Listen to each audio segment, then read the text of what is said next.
Welcome back to Talk 1260. It's Dr. Ronel. You just heard a nutritional tip from Mark Wood, and he's died, and this show is dedicated to him today. And so we're playing some of his tips. I remember a story when we worked on our reality show together with our patient, and he enrolled her into this plan, long-term plan of nutrition and living right, and he had this thing, the 80-20 rule. He said it on the show many times. He said it on the show many times, which is, you know, do it 80% of the time. That's all you really need to do. I mean, and that's a great achievement. If you set a goal and you can do it 80% of the time, that's great, and that's what, you know, that's human.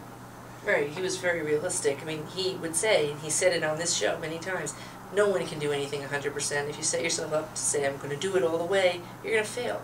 And you're setting yourself up for failure. Right. So why make yourself feel bad? And here's something I'll pass along. He has told me, in fighting the allergies, which are so horrendous, and we all think they're picking up again, that nettles in any form, loose, pill, however else they come, I don't know, I chose the pill because it's easy to pop a pill, Right. To take nettles. And for me, I've had horrendous allergies, and they've worked beautifully. So you start out with one. They're also a diuretic, so you have to drink, and he suggested not to take them at night. Start out with one for the first week, and then you can increase to 2. And then increase to as many as you're comfortable doing over weeks. Right. That was his lasting piece of advice for me, and I swear it works. It works. I really miss him. Maybe so too. Let's listen to another nutritional tip from Mark Wood. We'll be right back.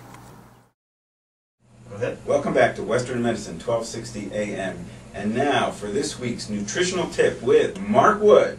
Thank you very much, Doctor. The thing I wanted to talk about this week is when to eat your largest meal of the day. It's a mistake that many people make.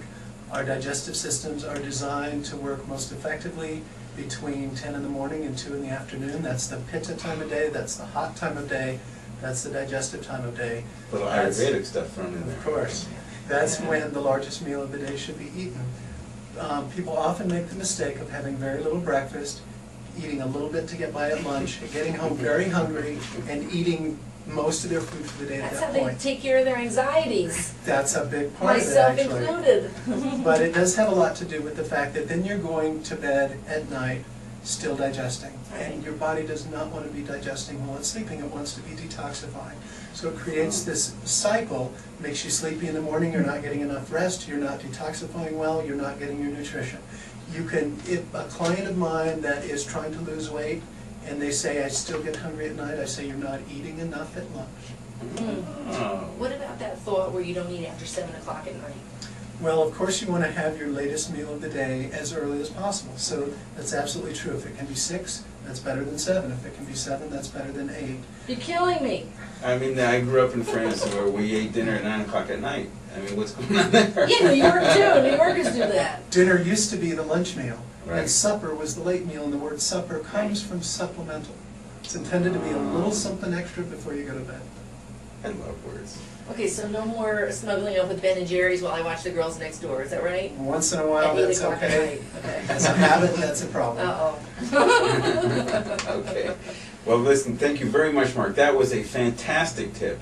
Glad to be here. Thank you so much for having me. Okay, we'll be right back. Welcome back to Talk 1260 KTRC, the Humanity Behind the Vanity. You just heard from Mark Wood. We're dedicating this show to him because he's passed away, and we're very sad. We're going to wrap things up. We heard from Doctors Leslie LeKind and Harvey Simon about dentistry today. I wanted to thank our generous sponsors, Sunniva Medical, the makers of Artifil, and iFlow, the makers of the pain pump. And we're going to miss Mark very much. Bye, Mark. God bless you, and rest in peace. I know you're having fun. I know you are. Okay. We'll see you next week. We'll see you next week.